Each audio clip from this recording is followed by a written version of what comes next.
Angibingelele bangcwele ngelanga elingcwele egameni lenkosi engcwele uJesu Kristu.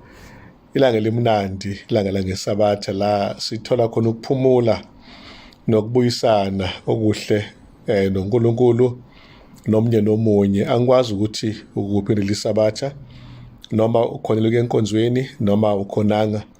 Kodwa ke lenkonzo yenzo labantu abangakhona enkonzweni.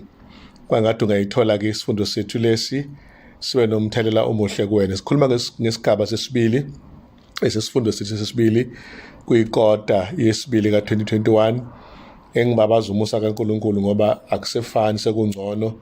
Ama-restrictions athe izishwa kancane and naku kufa kusathanda ukuthi kusinike kancane nje ukuphefumula. Siyibonga kakhulu inkosi, umkhuleko omkhulu ukuthi le third wave abakhuluma ngayo ingabe isabuya. Siyacela kuJesu ayivale lento ngomsa wakhe ngoba phela uNkulunkulu uNkulunkulu olawulayo emhlabeni. Noma izinto ngathi ziphuma esandleni kodwa sabona usabhekile uThixo, kwangathi umsa wakhe ungasilamulela njengesizwe njengabantu iphele inyaya i-COVID-19. Sithi go back to normal for the sake of preaching the gospel and for the sake of worshiping God ngokukhululeka, and also for the sake of praying more kuNkulunkulu.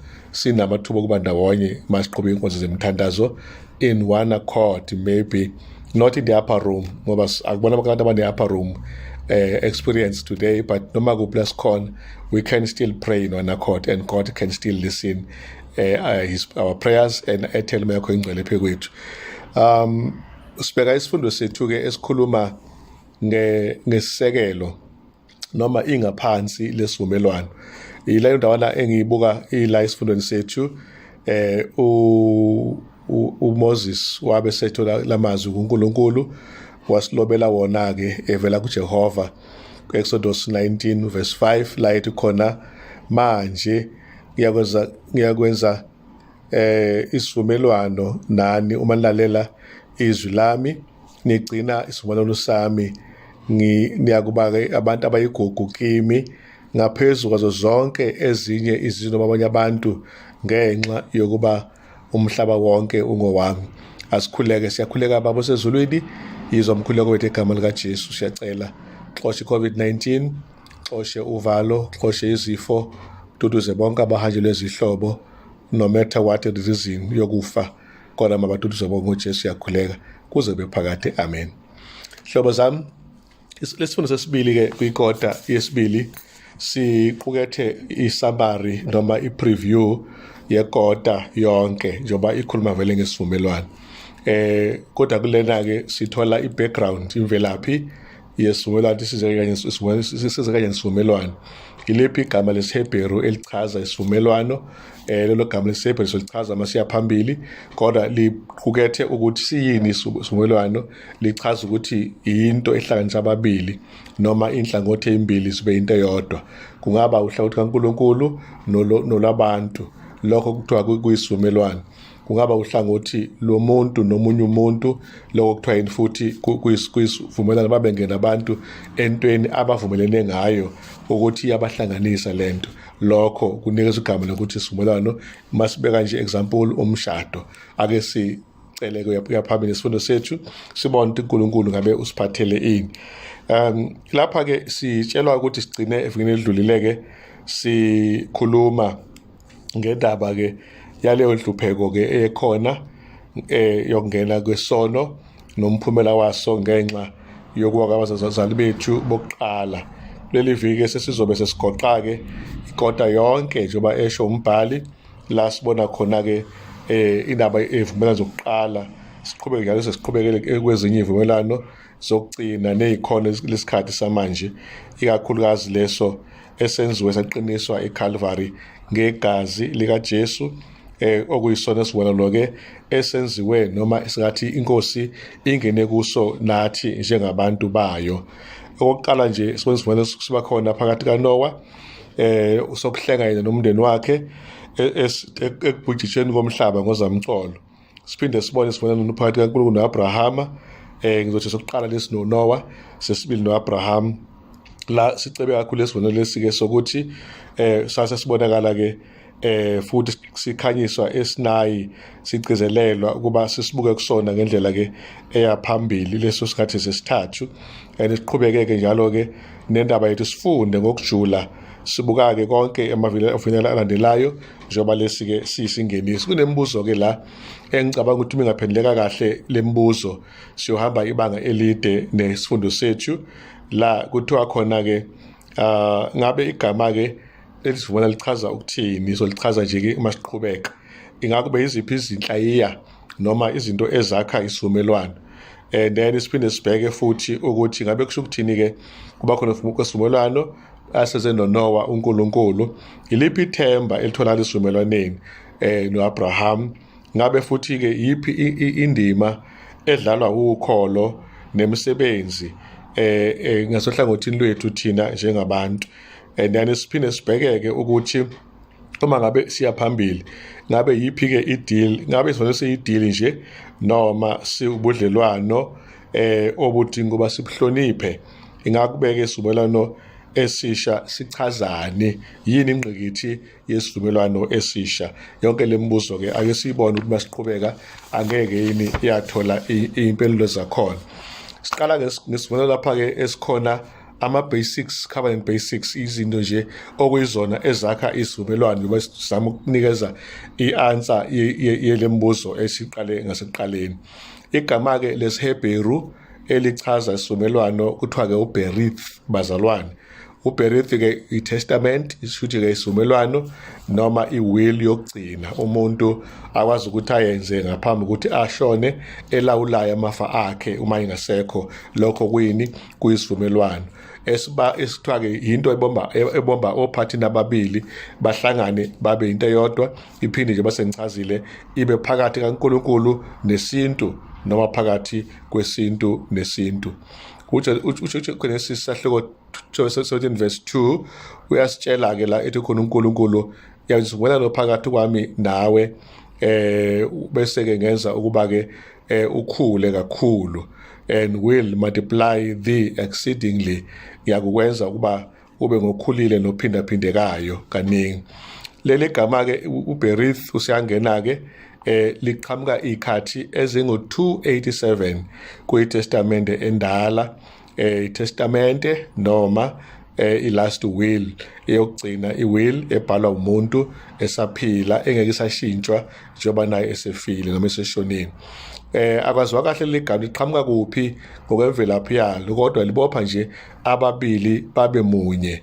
Kuphinde kuvele ukuthi leli gama leli uberith bazanekayo lisebenziseke ngendlela eyiningi la kuba khona izibopho nevumelwano eyiningi, ikakhulukazi isingathekiso kungaba ukuthintana nezenkolo okuqhubekayo kuzothinta ke nokujula ke kwencazelo yaleli gama ke leli esikhuluma ngalo namhlanje. Njengomshado ke isivumelwano ngokweBhayibheli sichazwa njengobudlelwane siphinde sibe nokuhleleka noma ukuhleleka, arrangement, relationship and arrangement. And then lokho kuhlelwe nje ku-arrangement ke kwakusivumelwano ngokweBhayibheli esiqinile, uma kuyisekelo esiqinile sesivumelwano. Okokuqala ke kuqinisekisa isithembu sesivumelwano leso uNkulunkulu asenze ngesifungo, Genesis, Galatia 3:16, Hebrews 6:13 and 17. Okwesibili kuyisibopho sokuhlonipha noma sahlonishwa yilabo ababehlonipha uNkulunkulu ngokugcina imithetho yakhe engcwele, Deuteronomy 4 verse 16. Okwesithathu lokho kusho ukuthi khona isivumelwano phakathi kaNkulunkulu nomuntu esiwumthwalo wemfanelo kufanele wonke umuntu asigcine eqhutshwa ke nguyena uKristu ophethe icebo losindiso, Isaiah 42:1 and 6. Basiqhubela phambili sithola ukuthi leli gama ke lesivumelwano lihlaziywe ngasenhla, kodwa engikutholayo nje la ukuthi uNkulunkulu nguye ohamba phambili engqumeni asuke eyithatha zokuba ne-agreement noma ne-covenant nabantu. abantu bayasabela bese beba into eyodwa noNkulunkulu bese kuba into enjalo-ke. Sibona ukuthi lapha kuyinkonzo zemhlatshelo yasendulo kwakuyenye izindlela uNkulunkulu ayikhomba ngayo esindisweni, icebo losindiso olungoJesu Kristu oyena ozofika-ke abe umhlengi thina sikhole nguye uze sikwazi uthola-ke ukusindiswa-ke. Yileyo nto-ke sitholayo lapho ukuthi uNkulunkulu ufuna lento ukuyiqhuba ayise phambili, siyibambe-ke thina njengento eyinzuzo nakithina. Thixo sengade ngasinikeza ukuqonda. Berith igama lesivumelwano. Uma siya phambili sithola ukuthi isivumelwano noMoses sengesesithathu-ke lesi. Lapha-ke sibona amazwi ka-Exodus 6:1-8 lapho uNkulunkulu ekhulume khona nale ndoda enguMoses. Kodwa okokuqala umbuzo uthi isivumelwano akhuluma ngaso lapha uNkulunkulu kuyavela ukuthi masibheka uGenesis 12:1-3 ilapho uJehova wathembisa ukuthi uyomhlenga uIsrael njengoba athembisa kuyise uAbraham. Okwesibili ikuphi ukugqasela kwesivumelwano ku-Exodus ingxenye yalesi sibeko isithembiso sangasenhle ukukhululwa kwama-Israyeli ezweni laseGibhithe esezwe ukukhala kwabo uNkulunkulu. Then okokugcina kuthiwa-ke ikuphi okufananayo phakathi-ke ukuthembisa kaNkulunkulu kanye nesithembiso sikaNoah asenzile ngozamcolo na. uNkulunkulu-ke ukhombisa nje ukuthi lapha even ka-Exodus uIsrael naye balesivumelwano esasesinayi abanika sona njengoba bakhulula ekugqilazweni kwabo kade beboshwe umthetho yabahedeni baseGibhithe. Obanezo wakhe wenkululeko umthetho Exodus 20:2 wana oquketheke imihlinzeko yokuthi uNkulunkulu ukhona ozokwazi ukubamela abantu ngesikhathi benza isono babe naye ozothi atone for them. And then lapha-ke kuvela ukuthi isivumelwano lesi sisivumelwano somusa, umusa olulelwe kubantu kuNkulunkulu owenza leyo nkonzo. Yileyo nto-ke sifuna siyigqizile kakhulu ukuthi uAbraham noNkulunkulu bakwazi ukumelana ngoba uNkulunkulu elulele umusa emntwini.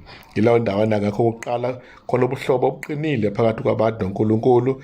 Genesis 17:8 iqala ngoverse 7 no-19 verse 5 and 6. Bese kuba isizwe esikhulu lapho Genesis 12:2 Exodus 19:6 bese khona amaJuda isizwe esikhulu uNkulunkulu ayethembise ngoyise Abraham ukulalela okufunekayo. Genesis 17:9 ka-14 no-22:16-18 Exodus 19:5 uNkulunkulu ufuna ukulalela uma singena kuphi khona esivumelwaneni. Lawo magama-ke abalekile ngakho kokuqala uNkulunkulu uqala sisindise then bese ezothi-ke sigcina imithetho yakhe njengoba isibekele yona. Ngaphansi kwevangeli-ke i-order injalo ukuqala ukusindiswa then bese bagcina umthetho kaNkulunkulu ekugcineni. Amavesi-ke akhona ngeke ngisakingena kuwona, but i-bottom line nje ubudlelwano phakathi kwabantu noNkulunkulu and bamhloniphe uNkulunkulu bamlalele. Yileyo ndawana uNkulunkulu ayikhulumile uthi uNkulunkulu uyakuba nesibonelo esihle nathi nanxa singaphelele kodwa umsa wakhe uyakusisindisa sesiphelele. Uma sihlabela phambili sithola indaba yesibonelo esisha esitshelwa ngaso kuJeremiah 31:32-33. Leli gama-ke isibonelo esisha livela kuTestament elidala lingakafiki nakwesisha isivumelwano. Sithini-ke lesi na?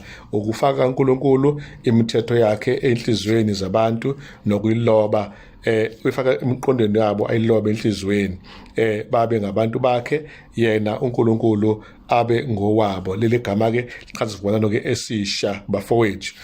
Uma siqhubeka-ke siya phambili sithola ukuthi njengoba siqhubeka-ke indaba siyibona nathi uNkulunkulu nguye oza phambili ngegxathu lokuqala. Thina-ke sizogcwaliseka umusa wakhe kithi ngoba sithatha igxathu lethu nathi lokuqala lokumlalela nokumhlonipha uNkulunkulu.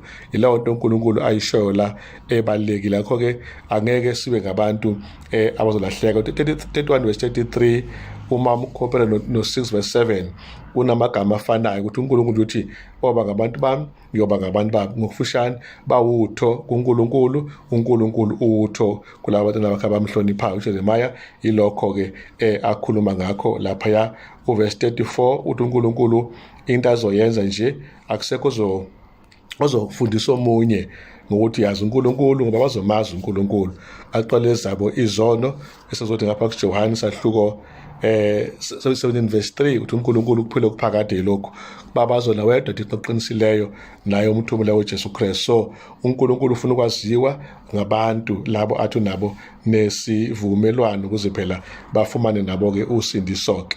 Ngakho ke uJeremiah 31 kuverse 31 ku 34 sithola kukhona isivumelwano kukhona into eziyi2. One, umusa, that is from God, and then ukulalela, then it is from men. Umusa ngapha kaNkulunkulu, ukuhlonipha ngapha, grace and obedience. Grace from God, obedience from men. Uma ulokhu kufaka ndawonye kwakha i-covenant eqinileyo phakathi kwabantu noNkulunkulu, ubudlelwano obuhle obungaphila futhi iphakade lonke bungazange kuphazamiseke. Ilawo mazwi-ke nje-ke ihlobo esiwabukayo. Ngabe uchaza uthini uNkulunkulu mayethi uloba ngaphakathi imithetho yakhe kithi? Ngabe usho ukuthi sesikuthandayo yini ngomthetho? Sihumushe the way we like? No. Kodwa uNkulunkulu uthi umthetho uphila kithi emakhanda ezibilini zethu. Amagama uyasilawula umthetho, uyasixwayisa, uyasifundisa umesaba uNkulunkulu, uwuthisha osikhomba kumsindisi wethu ogama lakhe linguJesu phansi kwezimbo zonke. Ayisize ke inkosi ngoba kwesinye isikhathi siba nazo izabanyana zokuphula isivumelwano ngoba sishawe izimo ezithile kwangathi njengoba ngasinikeza ukuma singaphumi evolweni sethu naye noma izimo zomhlaba zisiphoqa kwesinye isikhathi. Siyagoqa ke manje ihlobo sami ijoka elibophela abantu emsebenzini kaNkulunkulu loyo joka umthetho wakhe, umthetho omkhulu wothando owembulwa eEdeni, wamenyezelwa eSinayi, wavuselelwa enhlizweni yabantu, waboshwa lapho kubantu bonke abamsebenzela uNkulunkulu ukwenza intando yakhe uNkulunkulu. Lapha uma sibheka ke okwethu kufuneka sikwenzeke manje ukuba silandele lokho uNkulunkulu asibekele khona njengoba isihola uNkulunkulu. Usathane ke naye uyafuna ukubabamba abantu abese ebafaka naye izinto zakhe, kodwa uNkulunkulu usigcina sibopheleleke entandweni yakhe eyona ephakeme nenhle futhi nephakanyisiweyo. Uma sibheka lapha ke okwethu singakwenza ukuba sibe nesineke okokuqala. Number 2, sibe ngabantu abahlakaniphileyo ukwenza yonke imisebenzi uNkulunkulu wethu asibekele yona. Ijoka ke lokusoza uKristu lijoka alithola noJesu esenyameni, nathi masilithwale.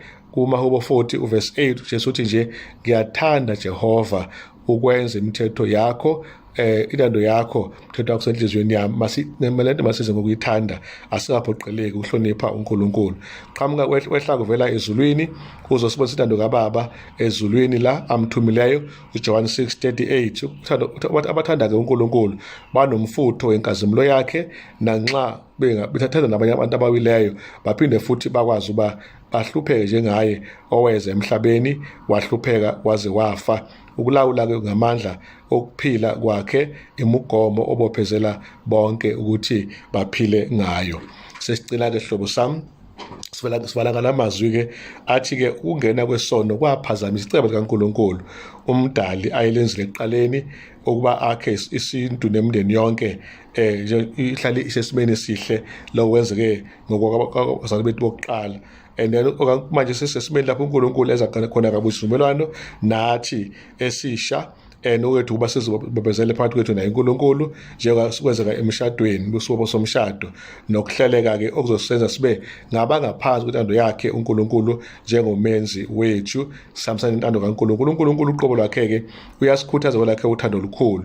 Uyena uthatha iqhaqa lokuqala lesubulano esubudlelwano phakathi kwethu naye ngomusa wakhe nangethembiso zakhe uNkulunkulu sizokwazi ukuthi senze okufanele. And legcina kusuku uNkulunkulu uyasinxenxa, uyasinxusa ukuthi masize sibe nobudlelwane naye. Inkosi busifundo sethu sisiqala nje ke leli viki lesibili sisummarizeile sobona ke maqhubeka ikota yonke ukuthi ngabe kuhamba kanjani. Inkosi ibusiseke hlobo sami, asivala amehlo lesikhathi sikhuleke. Baba wethu siyabonga ke sesifuna isifundo sethu, siyacela ukuthi wonke umuntu esifunelanga kuye naye kwazi ukusizakala nokukhunjuzwa ngesivumelwano esikhona phakathi kwakho nathi. Sicela ukuqina ke njengoAbraham nabo Moses nabo Noah, noma besephulileke somehow sobona bakho ngemuva thina masingasephuli. Awulotshwe enhlizweni yethu umthetho wakho, ulotshwe Nkosi ebuchosheni bethu, usilawule usibonise indlela ngoJesu. Ngiyakhuleka kuze kube phakade. Amen.